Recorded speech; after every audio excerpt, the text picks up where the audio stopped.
Welcome to episode 9 of A Better Best Podcast. You know the vibes. It's your boy, Charles Beloved, here with my 9 sultry, seductive,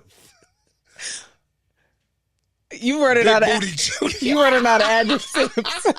No, if you stood up, girl. Okay, let me chill. Amazing wife. Shireen. Hi guys. Shireen, Queen. I Shireen, can't believe it's episode 9. That's crazy. Y'all have been rocking with us for They've been 9 rocking with weeks. us a lot, like so much positive feedback we have been Mm-hmm. getting about this. So I'm glad. It was one particular comment that really like resonated with me. It was like, yo, y'all are funny, y'all are real. You know, it's feeling like a genuine conversation, like a look into y'all living room. And again, everybody's not agree with everything. I'm starting to see some spam pages pop up now. You know, calling me a clown. Call me a clown for letting you have no curfew. They said, say Listen, reel her back in now. I'm outside. But outside of that, man, it's been great, and I'm just so happy. 9. I know. I'm so excited. And so, speaking of me being outside and having a curfew, Wow. we took a trip a few weeks ago. We were with some friends and we were chilling, and we were talking about the history of us dating. Oh yeah. And how many red flags. Whoa. That you had? That Charles had. That I had to overcome mentally for us to get here 14 years later? Honestly, I'm a walking green flag. Do you see the plants behind me? I am a walking green flag. Okay. Everything. Green flag. Okay. But I feel like, obviously, we missed the app season. Yeah. Yo. Tinder, no. Yeah, the apps. What's the other ones? Grindr, Hinge. Well, Grindr's not for us. Oh. Listen, I'm just naming them off. Beloved. I've never logged into an app other than a potential partnership with Bumble, where I was trying to do something with Bumble. Oh, yeah. I've never even seen a dating app, so I don't even know what that. You've Well, never. I think I swiped one of my homegirls. My homegirl used to let me just swipe on hers because I was like, this seems so fun. She would hang out. I'd be like, pass me your phone. Let's go on Tinder. You feel like you're missing out? Just tell me, because now not a clown got me thinking if I got a real yo. Let me chill. No, I'm like this. So when I first heard about Tinder, I was in graduate school and we had just started dating. Okay. And one of my mentees from the class younger, he was like, swipe. I'm like, what are you doing? He's like, oh, it's this new app. You look at girls and then you swipe left or you swipe right. And I was like, that sounds nuts. In my head, I was like, how about a phenomenal business model? I was like, that sounds like an insane app and sounds horrible. And I was definitely judging him. Now, Tinder they're millionaires. So I was wrong, guys. I'm glad. Good for Tinder. It was a great idea. But when we started dating, we talk to our friends. They talk about red flags in a guy or red flags in a girl, and we were like, that's a red flag. You should skip that one. Okay. So I know that I had. So we don't pre-talk about the episodes because we don't want to. We don't want to pre-pod. It's a thing. Yeah. BK told us never pre-pod. So we don't actually discuss. I said what we're talking about, and we go right into it. Right into it. Hopefully, y'all feel the organic, non-planned. So when we sat down and Charles was like, "What's the topic today?" and I was like, "Dating flags." I was like, "Yeah," because you had a lot of red flags. I was like, "Did I have any flags?" He was like, "Oh, you had a lot too." I'm like, "Oh yeah." Now it wasn't all peaches and cream. Who had red flags? Yeah, I know you look shocked. Portia Boys. Who said that? So I know I feel like we've talked about some of your red flags. Whoa. We're not just, there is no red flag when it comes to me. I'm not okay, let me chill. But there were no the wholesome person that I am. My homegirl called him homegirl called him wholesome. There might have been a yellow flag. I mean, I will be okay saying, there was definitely some yellowish flags, but red is like wild. I think that red flags, in the way that I define it, the way that I look at it, that's a hard stop. That's a non-negotiable. So in my mind, it's like, hey, if I see this type of flag, I don't know that I could overcome it. So even in my joshing of you saying you had red flags, you had some deep yellow, trending orange flags. I knew you were going to say orange. My son's color spectrum. But they were things that we could still overcome. I think that any of the red flags we actually aligned on, which is what made us get to this point. The yellow ones we had to just work through. So if you would like to start, yours would be very short of me. So do you want to go first? I want to hear about these things. We've never talked about this. So we talked about a lot. You're a serial dater. I didn't know if you were capable. Orange flag. That is an orange flag for me. Why is that an orange flag? I didn't know you were going to be capable of unwinding the mixiness that I witnessed as your friend. I mean, okay. You were outside. Like let's just relax on the outside. Just saying, you said it yourself. I had to reel in. I had to reel you back in. I teetered. I had 1 foot outside, 1 foot inside. But my thing was, and I said it in an episode before, I am not Jennifer Lopez. This is not a rom-com. Okay. And Owen Wilson is not going to bump into me in the produce section of the grocery store. So in order to meet my man, I have to leave my house and go places. So my thing was, I will go on a date with someone at least once. Mm-hmm. And it wasn't for free food, because sometimes I would pass up on dates. The guys would ask me, I'm like, I'm good. I feel no attraction to you. Mm-hmm. I'm not even gonna waste your time. Yeah. But if there was just like a little something where I was like, okay, we could explore like this. A height or weight or if they person that corny, a little corny. Because wait a minute, you thought I was corny. I mean, whoa, Bridget, we can stop recording. Orlando, you definitely used to think I was corny. You were okay. No. What people don't know is you were not this person. You were not this Charles when I met you, and look at you smiling. Look at you smiling. You're not about to slander me on another episode. Weren't you a homebody when I met you? That doesn't make me a corny. I had great interests. I had a phenomenal personal. Let me chill. Because I feel like I have to defend myself, so I don't want to come off as egotistical. You weren't. I wouldn't say you were corny, but y'all New York women. I'm sorry. I'm gonna just make a gross assumption. New York women, I'm going to look at camera. Orlando, this is my camera. I'm looking at. Y'all think everybody is corny. And it's so disrespectful. Y'all have to stop calling everybody corny. Like, somebody has to fit y'all level of coolness. You got there. Okay. Aggressively over time. It was...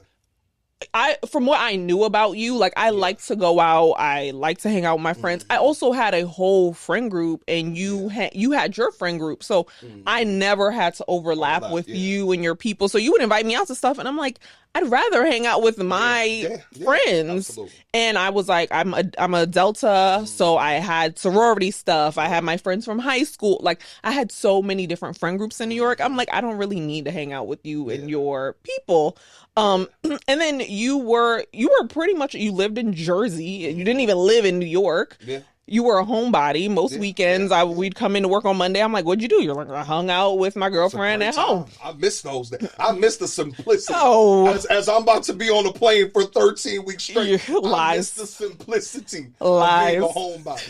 So not that I thought you were corny, but I didn't think that our interests aligned. Like, I didn't think that I could be the outgoing, want to be in the club person with you because you weren't doing that. Yeah. But I think as we got to know each other, you reveal that, like, that's something that you would enjoy doing, but you're like, I just don't. Mm-hmm. So that's why I'm like, I don't think you were corny. You just weren't. Yeah. You weren't outside enough for me. But let's get back to yours. Let's stick this on you and your orange flag. So again, your unwinding of your outsidedom. ATL Greek was like a perfect example where I was like, I don't even know. Like, I'm out embarrassing myself. Like, I'm out of silly goddess with the girl that all these people, you know what I'm saying? So that was just something that I mentally was thinking about. And I thought you were going to play me at ATL Greek. What? We literally planned it together. I know, but I thought you were going to go down there and stun on me. But you did not. I give you... Because I'm still a nice person. I said, okay, this could last longer than a year. A nice part. Oh, you did me a favor. No, because I wouldn't plan something with someone and then be rude and mean to them. Okay. If I was going to ATL Greek to meet guys and talk to guys, I would be like, bruh, this is not New York anymore. Outside of New York, we're not together. I'm on vacation, so you no longer count. But that was literally like the only flag that I had in the grand scheme of things. But see, you were saying me dating was an orange flag, but I was dating to find a husband. Mm-hmm. I couldn't find my man not dating. So that was why I was going out. That's why I was giving guys chances. I mean, I had to kiss a few frogs to get to my God, yeah. to get to my prince charming. Make sure you watch them lips. I don't want to hear about the frogs. I don't want to know about the previous frog. I'm not to blame. That's a Music Soul Child. Oh yeah, I was like, what's that? Previous cats. I don't want to hear about your previous frogs. Yo, I went on a date once and we went.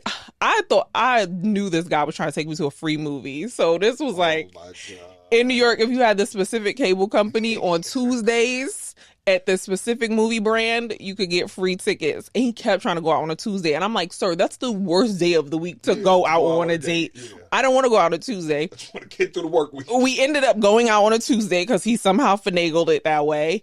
And I'm like, I know he got these tickets for free. So I get to the theater early because I'm like, yo, I want to see him pick up these free tickets. Yo, who did I met? Yo, you're... Because I'm like, I know he trying to get these free Tuesday tickets. And I'm like, I want to see what he do at the window. So I leave work. I'm like, I'm going to try to get there before him. So I get there and he's not there. I'm like, great. Let's see what he does. He gets there and I'm like, oh, don't we have to buy the tickets? He's like, oh, I came and picked them up on my lunch break. I said, oh, he definitely. Oh, that's genius. He definitely. Oh, he got you. See? Good for that man. Yo, Corny got good for you, bro. Yeah, but I double down. So then we get into the movie theater and the movie hasn't started. So we make a small talk. So I was like, so why this movie theater? Because it was a random out the way movie theater too. And he insisted we go to this one. Why were you drilling into this so much? I was like, this was because there were nicer theaters. Like this was a random. So I'm like, why did we skip over Times Square, 34th Street to come to this random small theater? I was like, why this theater? You seem very gung-ho on this one. Okay. He was like, me and my friends, we just really like this one. I was like, okay, so he was fun. Lies. Were you dissecting it so much because your red flag was somebody that's cheap? Ooh, that's good. Maybe. Yeah, let's dissect this. Let me put my therapist hat on right now. Honestly, I never thought about that. I never thought about it that way. Maybe that is why I was dissecting it, because you know what? I don't mind a good deal. Like me and you. Yeah. We're deal people. We love a good deal. But I think when I'm trying to impress someone, I don't want you to pull out a coupon on our first date. I think that's tacky and crazy. Yeah, okay. But once we're together and we're established, we used to go on Groupon dates all the time. Listen, we got goals. We got savings goals. We talked about that. I'm Grouponing. I'm buy one get one friend. Yo, I have many outlet shopping. Yeah, we big on all that. I have open table points. We'll be going to a restaurant. I'm like, oh, I have open table points. I'm gonna cash them. Let's get a $50 coupon. Charles is like, great. Now we can definitely go to that restaurant. But so that's why I guess to your point, yeah, maybe that was a red flag for me, and I just wasn't even thinking about it, because I'm like, if you could be that cheap when you're trying to impress me and court me, to me, it's only going to get worse once you actually know me. And ask the question. And I agree. Maybe he had goals. Maybe we were young, so maybe one of his goals was to move out of his parents' house. I don't know what his situation was. Yeah. But I think sometimes you got to spend the money to get to what's the bigger goal, right? Like, oh, I want to make this girl my girlfriend. Yeah. But I'll flip that a little bit, because I have heard, I got a lot of female friends, so I get some stories, but it's just like, I've heard like it was the lack of transparency. What if he came to you and said, hey, I'm actually trying to buy a house in the next 2 years. Mm-hmm. I got a free movie on Tuesday. Like, that's just like my little go-to. You cool with that? Like, at least give you the right of refusal. You would have clowned him in the group chat. Was group chats possible at that time? I think this was BBM days. Okay. You would have clowned him in BlackBerry Messenger. I want to be clear. You would have probably said yes and then clowned him, but would the transparency have made a difference?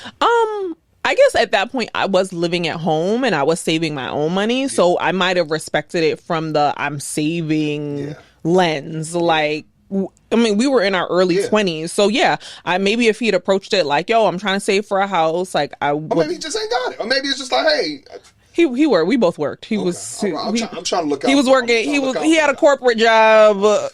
Obviously, we weren't rolling in dough, but he probably made decent money. Okay. So then after the movie, we go to dinner. And he's like, do you want to grab a bite to eat? I'm like, sure. We go to get Thai food. If you're from New York, you know Thai food is super cheap in New York. 20, Yeah. not even $30, like $20 a person. $15, $20 a head. The bill comes, and I'm like, okay, well, at least at least he paid for dinner. That was nice. Oh, great. And then he's like, do you want to leave the tip? Now, you're not going to take me to a free movie. Brother, I was just trying to look out for you. Oh, my God. You're not going to take me to a free movie. Asked you to leave the tip? Sir. Wow. I looked him in his Wow, face. the audacity. I was like, so I go in my bag and I pull out a crisp $20 bill and I said, do you have change? Oh, man. He was like, he had to know it was no kissing of a frog that night. He was like, oh, okay, well, then I'll just leave the tip. Well, you should have did that anyway on this $45 dinner. Oh, my God. So he walks me to the train and then... That's nasty work. That's nasty work. Okay. And we hug. At the train. We hug. Okay. And was it a church hug? Was it a hug high around the neck? Was it a? It was. You feel around? No, it was a regular hug because I was over it at that point. So we hug, and you know how like you kind of hold someone a little because you try to get. So as I pull back, I feel him kind of hold me and turn his face like he's trying to get a kiss, and I said, I had to hit him with a I'm out of here. Oh, wow. So I turned that head real quick, and I was like, all right, have a good night, bye. Wow. And ran away. I never saw that man ever again. He tried for follow-up dates, but I just wasn't I wasn't into it. Okay. So maybe to me, maybe being cheap was a red flag. But I'm fine if you're cheap with goal. Like if you're cheap but you're working towards a goal. Okay. I know one of our things was like you want to buy everybody at the bar a drink, and I'm like, sir, we have goals, so please, I need you to be a little cheap. Like, so it's like red flag, spend too much. Red flag, spend too little. Yeah, I need you to be kind of right in the middle. Right. So, I mean, your red flag. Obviously, you were dating someone when we met, and y'all broke up, and then you tried to date. I said, "There's too much. There's too much happening here. Too much stuff in that sauce." Okay, but. And I know people have asked me in hearing about our dating story, they're like, well, why did you continue to date him? Like, he clearly had some red flags. And it weren't even, you just had a lot going on. Your situation was a little messy. So I agree with that. I could agree with that. So it was like, why did you keep dating him? Why did you go back? And I think your glaring green flag was that you were honest. Like, you told me everything. There was stuff where I was like, he didn't even have to tell me this, and I probably would have never found out, but you still shared it with me. So to me, that was like, I was like, ooh, green flag. Okay. I like the honesty. This is interesting to hear because from my perspective, and as people like, guys will ask me like, yo, when, obviously there was a moment when I knew I wanted to marry you, which was the whole go watch Black Love, the credit card story, whatever. But it was like, I don't know that the mental hurdle men have to overcome to like propose. That's like a crazy mental thing. It was like, it was shock trauma of going through something and you being there, but be like, you were my friend, you were my homie. So even in the early stuff, it was like the overshare. It was my level of comfort with you. I feel like in order to marry somebody, you have to be extremely comfortable with them. So I was just like, hey, I'm gonna give you the right of refusal. You know what I mean? Like it's messy. I was extremely happy that I, put the sauce on you to the point where you were like finally into the vibes. Because at first you were trying to act like it was a cornball. Look, it was just a cornball with a whole bunch of red flags that you're trying to make me out to be on this episode. Some deep orange flags. But like I was, what really mattered to me was like my comfort level with you, and which is why I was so transparent about all the stuff that was happening during that time. And I think for me, like, I had dated people, I have friends, so I'm like, I've been played, I've played people, I've watched friends get played, I've watched friends play, so I've seen it all. So I always dated with my eyes wide open. I was like, I'm not going into this with rose-colored glasses. Like, everybody got issues, everybody got trauma. I'm trying to find the right person, the person that just aligns the most with me. And with you, it was like, you were so honest. I was like, yo, even if I walk away and I got played, I knew that was a possibility. That was my choice. And I appreciated that you never took away my choice. You never lied to me. Even when your ex-girlfriend came back, you still told me, and you were like, yo, if you want to stay, you could stay. If you don't, that's cool too. But I'm sure my girlfriends were like, Shring, you're nuts. Like, this guy's clearly playing you. Wow, friends. Was it with the friends that was in your wedding? the friends that you go on bachelorette party, name them. But I'm sure they were like, yeah. This is sounding like it's not going to work out in your favor, friend, and you might want to be careful. Because I would tell them, a good friend. I would tell them the things you were telling me, and they're looking at me like, girl, you're not skeptical? Like, you still going to talk to him? And I was like, well, I like him. He was honest. He said nothing's happening, so I'm going to trust his word. Now, the minute... I got the memory of an elephant now, y'all. You try to lie to me, but if you tell me something happened during the day and then the next day you said it happened at night, I'm going to remember that. So for me, I was like, you know what? I would rather, and this is my stance on it. I would rather, especially in dating someone, you tell me something that I'm uncomfortable with, and me be uncomfortable, and I'm like, either I'm gonna move on from it or not, than me make it some big deal, and then you're like, yeah, I'm not gonna tell her nothing, and I'm just not gonna share because I tried to share and it like turned into a whole thing. So I know that I need to lie then. And I'm like, I don't want to be lied to, so I'm just going to... Especially in a long-distance relationship. Yeah, I'm going to take it, put it in my back pocket, and if the story ever come up again, I'll remember that. Yeah, because we were long distance, so you could easily been lying. I would have never known. So when we think about, like, the red flags for each other, like, I just want to be like, obviously we didn't have them, which is how we got here, but, like, what would have been the red flags that made us not get to this point? I'll start. Like, we both are faith-based individuals, so if I didn't believe in God, and again, I know what your response is going to be because I knew you dated other people when we were friends, and it was just like, would that have been a deal breaker for you? Yeah, I had my, when you think about the lists of the perfect partner, I had my list, but I broke it into what are my negotiables and what are my non-negotiables. Absolutely. Faith was a non-negotiable. That was a deal breaker. That wasn't even a red flag. We don't have to talk any further. And it's not because you're a bad person. We can be friends, but this would never work for me. And I do remember I wanted to date a guy and he was of a different faith. And my friends were like, well, why won't you even go on a date? They were like, you're being so premature. And I was like, no, because if I fall in love with him, he's of a different faith. I can already tell you that that's not going to work. That's not for me. Like, I want my person. So he had faith, but I'm like, our faiths aren't aligned, and that's okay. You believe what you believe. I respect that. But I also have to respect that I want to raise my children a certain way. I want to pray with my husband. I want us to attend the same church. And to me, that requires us being the same faith. So interfaith relationship just doesn't work for me. That's not what I want for myself. So yeah, that was belief in God was like a non-negotiable. My family liking you, non-negotiable. I do. Y'all Antigua, West India, Jamaica, you gotta pass the test now. Christmas is a wild Christmas. I am not trying to battle with my mama because she hates my my man. Like, I want peace in my home. I want peace in my family. That is super important to me. So I wanted you to be able to integrate with me. I remember the first time I met your dad, you were like, hey, here's my dad. Okay. And you like walked out the room. And left me to talk. Pass the test. So we both had similar non-negotiable / red flags that would just have been a hard stop for me. Like, if you asked me what I wanted to be growing up, first it was like lawyer, but the most important thing to me was being a dad. I want to be a father. I didn't know that.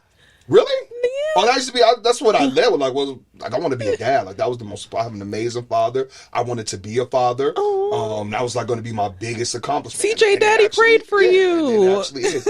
And so, furthermore, like, if I was with somebody who was indifferent about children, like, that would have been something that especially like in my 30s. I don't know because like that was like so paramount to who my identity and what I wanted to, leave a legacy of. So children are a big one. So I was watching like one of those dating shows where it was like, are we going to get married or are we going to break up? And the girl didn't want children. And the guy, he was like, well, for her. And I'm like, bruh, you're never going to be happy if you don't. I think kids are a deal breaker. I'm like, if you are dating bring up children. Does this person want children? Especially if they have children. Sometimes people have children. They're like, I definitely don't want any more kids. I did the baby business. Been there, done that. I'm out. That early season is a season. You got Yeah. it's pledging. You online. You online for your child. We in Carter right now. So I always say, I'm like, yo, kids to me are a non-negotiable because someone ends up resenting the other person. Yeah. And I even talked about in the previous episode when you didn't want any more children. I'm like, God, well, we here, we married, so you got to change somebody's heart. God, change his or change mine, because what we about to do? What's about to happen? And I think another one of like your green flags was my mom. So my mom is super critical. You know my mother. Your mother. She gonna say what's on. Oh my gosh, she out here talking about the decor in the house right now. Oh, you should have a big chandelier. I said, ma'am, are you gonna pay for it? Because she critiques everything. My mother is going to. I'm like, Angela, you gonna leave me alone today? She says it with love, but she's gonna say what's on her mind, which is probably where I get it from. But I remember that I was dating a guy and I brought him home, and she was like, "He's a nerd." Damn. That was it. That was the feedback. When I asked her, I was like, "What do you think?" She was like, "I don't think he's for you. He's kind of a nerd." And that was it. And I was like, "Well, yeah, she feels how she feels about that one." So to me, I really liked you when my mom met you, and I was like, I kind of hope she likes this guy because I like this guy too. And she met you, and my mother is, I'm her only child. I think she is super critical of the people I date because she wants someone good for me. This woman loves her some Charles. Are you kidding me? Angela, what's up? What we doing? Yes, she loves me. Come on. She says she said, I always wanted a son and God didn't give me a son, but I got my son in Charles. Yes, she does. Yes, so she does. She always talks about her son that she got in Charles, and then she got 2 grandsons. So she got her fill of sons at this point. But that was super important to me that, my mother cared for you and like you because it's me and her. She's all I have. I want someone that, God forbid something happened to me, that I know that you would step up and take care of her, make sure she sees her grandkids. So that was something that that was one of the things that was definitely high on my list. And I have one more before we start to get out of here, ambition. Right. And I mentioned in the past, how I view you as an adult. And that was one of the things that was so intriguing to me outside of the physical. The thick thighs. The very robust West Indian situation you have going here. Was I had, previously dated someone that did not have ambition. And I was the driver of everything. I realized that I didn't really like that. I'm like, I want to go get it. I want to hustle. I want somebody that, wants to get after it just as much as me. And so that to me, I didn't realize it until I saw you as a friend and colleague. I was like, yo, I want somebody that is a go-getter. So that would have been, had, the Shireen Charles Kirkendall thing I work out, that would have been a requirement for me. You got to be a boss in your own right. You know what I mean? And carry your own weight. So. Yeah. And I think for me, it's hard when you're the one constantly doing the pushing because I think we all have our moments where we get in a rut. Yeah, for sure. I.e. when you lost your job. Who pushes you when you're the pusher in the relationship? Who's like, absolutely, yo, you got to go out and get it. I know you can do it. Who's pushing you to the next level? And I think we work because we're constantly pushing each other. Yeah. We're never content. We're never happy. It's like, yo, you great, you did it. Let's celebrate. But now what's next? What are we doing next? So I think we are constantly in our careers, in our family, in our faith. We're constantly looking how do we continue to level up? And I know some people might be like, well, where does it end? But my thing is does it have to end? I don't want to be stagnant in this life. I always want to strive for it. And it's not to say you can't be content and be happy, but it's I don't want to do the same thing for the next 50 years. I want to be able to do something different because you trusted me and I trust in you. And I think that was, to me, that's one of the reasons why we've taken job leaps and moved across the country, because it's like, well, let's step out on faith. If it don't work, we'll regroup and figure it out. But what if it does? And what if we fly? So, you know, I'm thankful for you and all my green flags. Your orange flags turn yellow, turn green. And I'm glad I was able to kind of push past some of the yellow flags. Whoa, don't fake news. Don't fake news on the end. We were having a good moment now. You still got to go home with me. But yeah, I'm happy that you saw so many green flags in me that we could get to this point, and that I was able to overlook. That I was able to overlook your blaring red, oranges flags. There was none. There was no flags. I had no flags. Just like no spark, no flags. There was no flags over here. We'll see y'all next week. Bye. Episode 9 for Better Best Podcast. We out.